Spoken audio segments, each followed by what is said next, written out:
Vortex, I'm going to show you these posters before I color them. My favorite part of the whole process is writing the message. Mainly because I like doing the letters. Real drug dealers are more trustworthy. It's true. The one in the lab coat, though, won't go to prison for 7 years, though. This dude I used to work with just got 2 felony charges. And he violated his fucking probation. Selling drugs in a fucking school zone. Okay? Fentanyl. Schedule 2. So yeah, he's going away for a while. I'm surprised he hasn't tried to kill himself yet. It wouldn't surprise me if he did that in the next couple weeks before his sentence. But yeah, he's one of those people that like just has no purpose. He's got nothing going for him. At least that's how he sees it. And so, you know, he just doesn't care.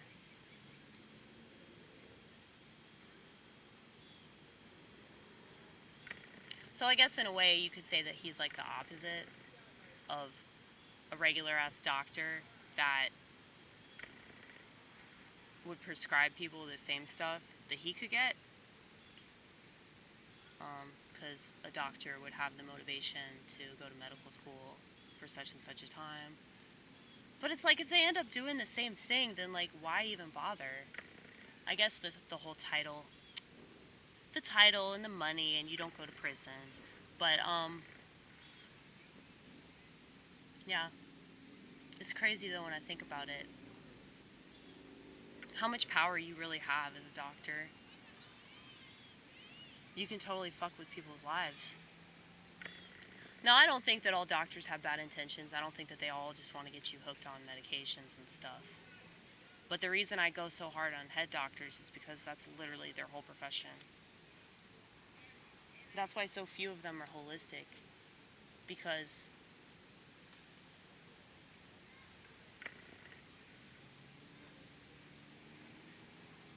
you can't possibly be a psychiatrist with a conscience.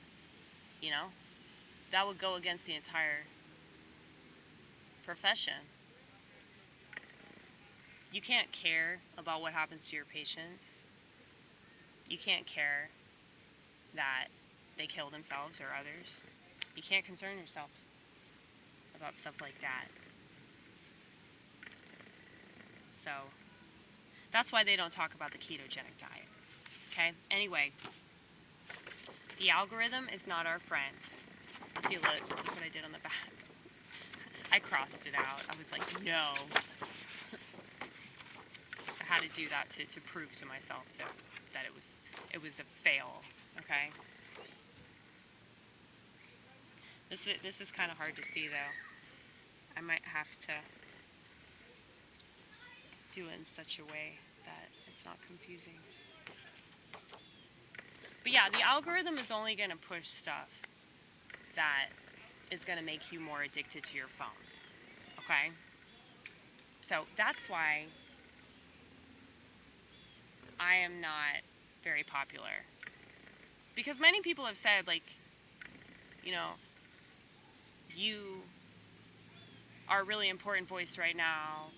You know, your channel should have blown up a long time ago. But the thing is, though, I'm too controversial. Like, my takes on things are way too controversial. Like, I'm literally telling you, voting doesn't matter. Everybody's a liar. Everyone's a drug addict. Don't trust anyone. Okay? I'm just spewing schizo babble. Like, no. It won't happen. I'm just being real about it. You know? I'm not going to kid myself. Because the people that like me, mazel tough, by the way. My best friend's Jewish. I can say that, okay? She bitches about Jews more than me, too, okay? But yeah, she she's told me repeatedly, like, to stop being so negative about my message.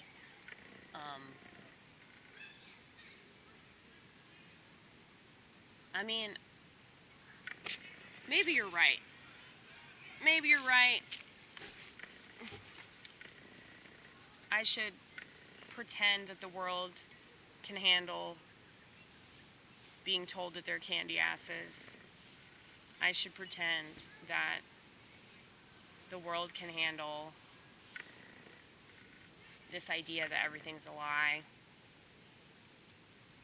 I mean, you see all these motherfuckers that are capitalizing on the Matrix. Okay, people that are literally making money off of the Matrix.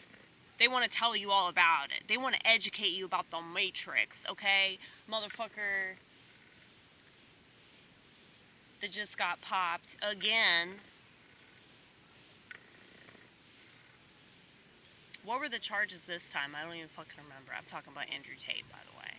But, yeah, that motherfucker's a pimp running a Ponzi scheme. He's just an all-around piece of shit. He's a dirtbag, okay?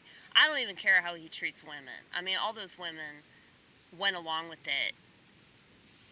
But, I mean, he's a piece of shit. A total piece of shit. But there are so many people that, like, look up to him for reasons that will never make sense to yours truly.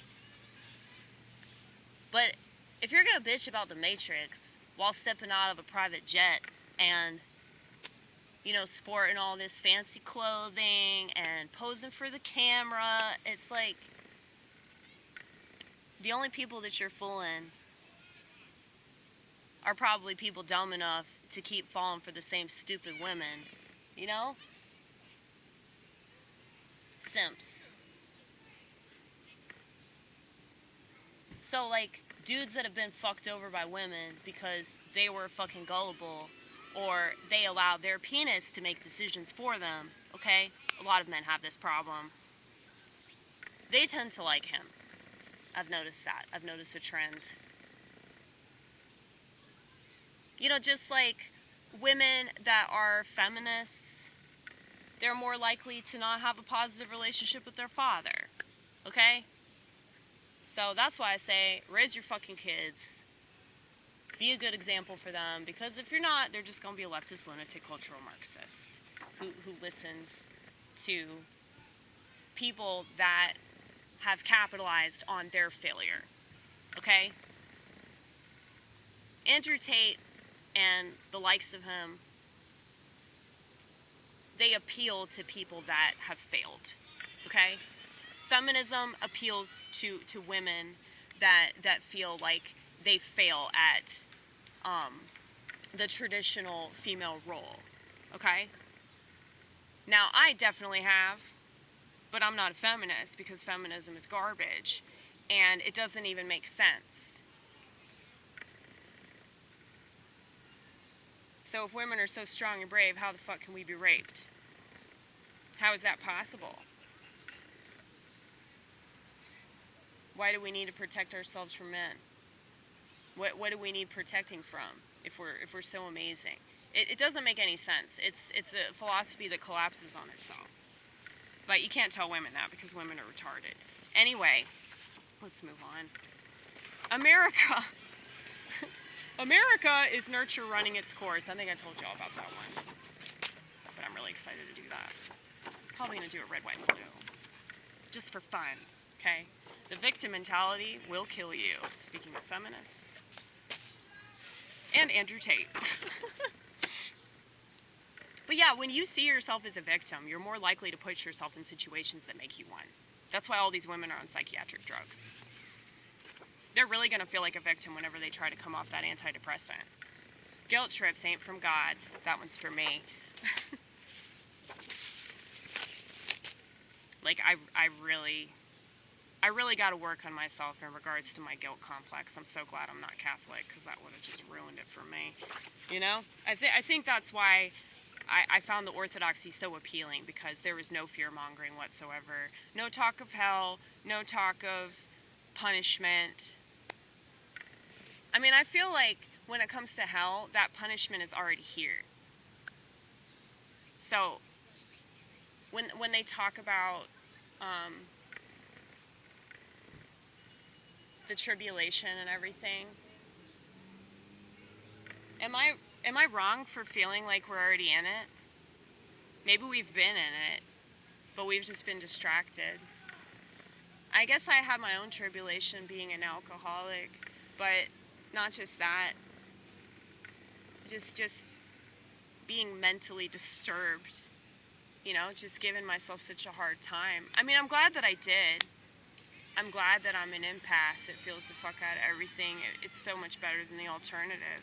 But it still sucks. It's not an easy life, But I think that's a major reason why I'm so artistic and I'm a funny person. It's like I really have no choice, But this is really important because when I beat myself up, that's not God.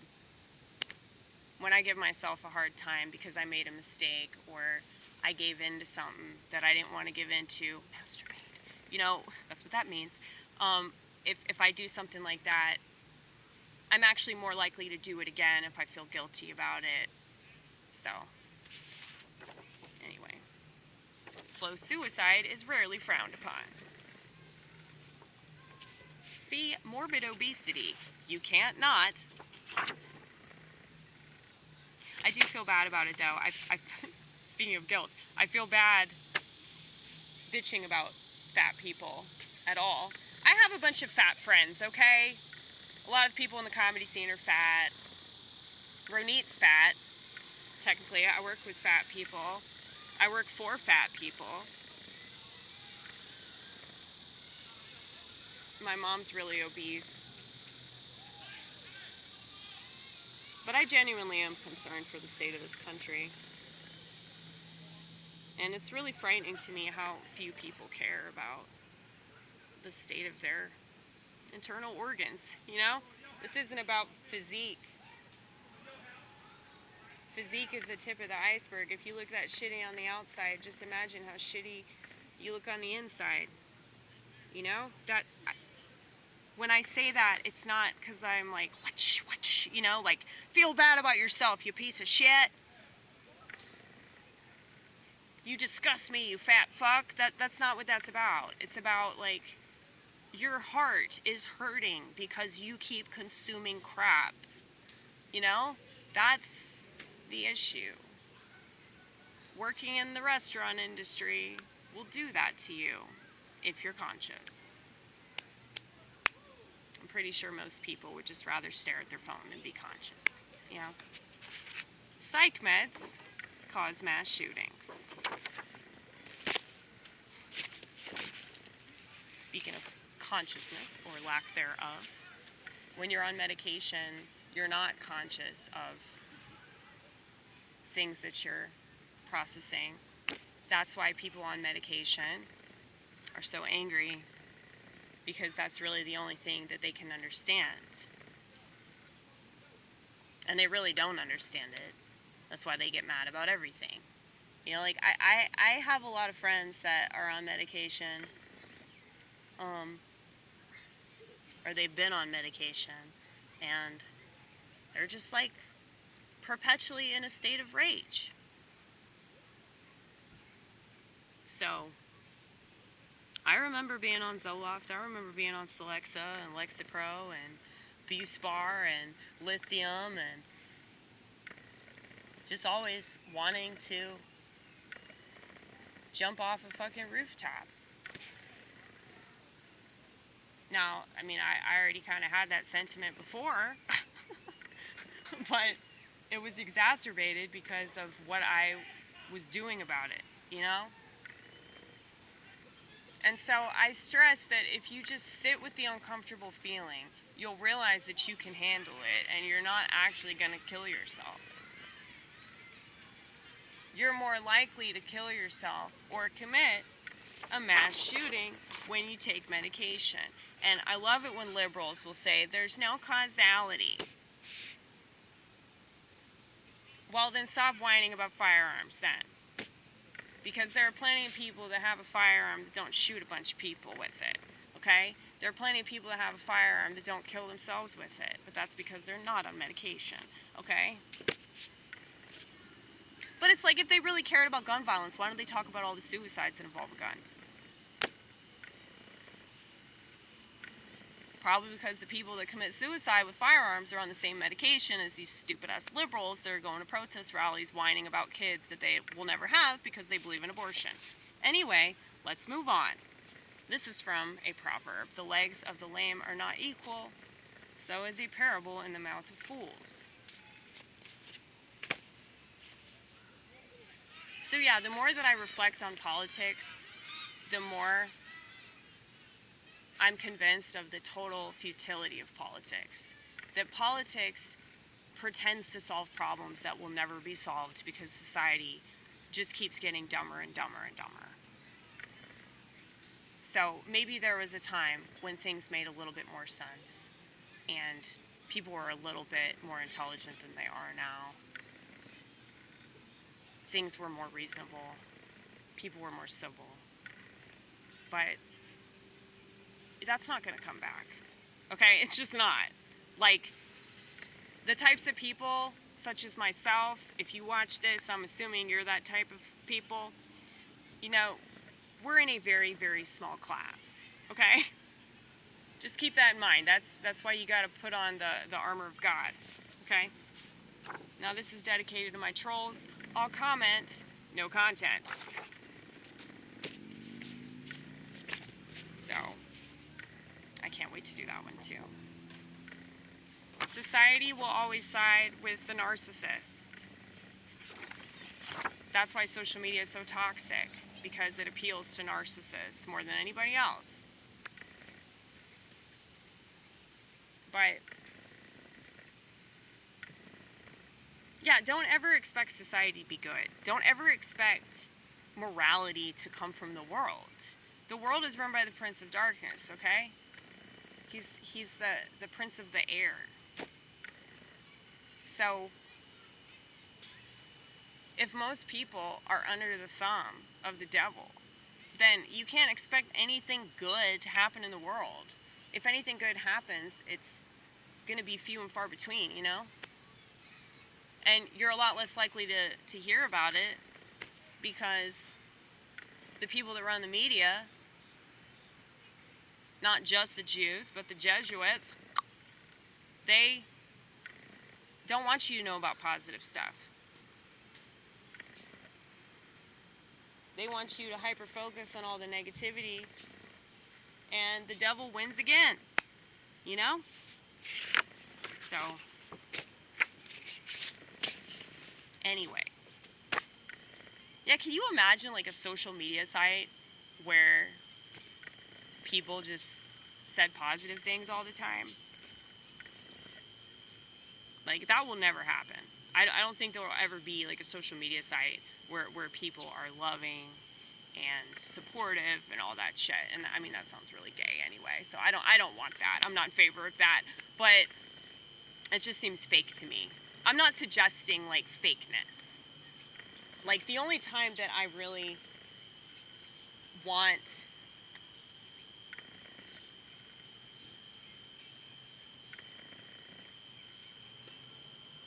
some, like, kindness, you know, if somebody is kind, like, I really appreciate that.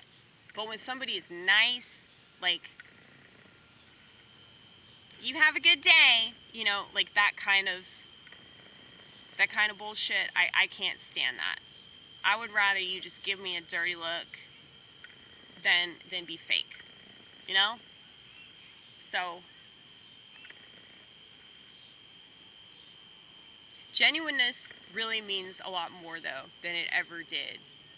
You know, like, whenever you're around somebody that's, like, truly sincere and they actually care, it's just such a beautiful thing. And, like, it will literally make me cry, y'all. Not that that means anything, but this is the last one. Respectable people respect boundaries. Another one devoted to my trolls. So, that's devoted to a lot of people, actually.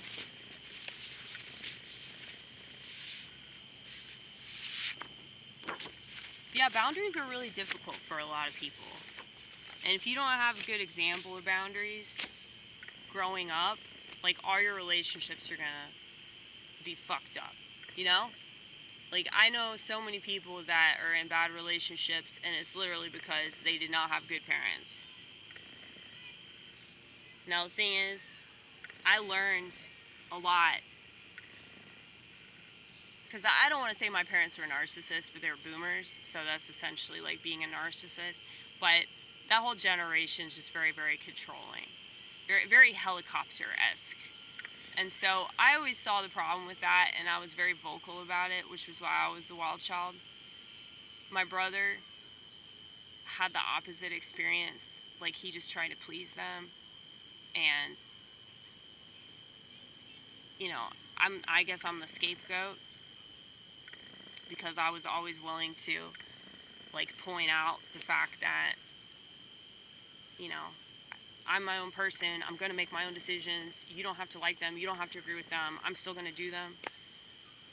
But yeah, it's like he went the opposite route, and he did everything that they told him to do, and he's not a very happy person. I went with myself, and I'm probably the happiest person in America outside of the Amish community, because I just don't go along with things that I don't agree with if I can avoid that. So I don't have a smartphone. So, yeah, it's like, why would I do something that goes against my own principles or my own well-being, you know, all to appease a society that's never gonna do that for me? And it's not just about that. It's like, why would you be making decisions for other people anyway? It doesn't make any sense. You should make decisions that you understand,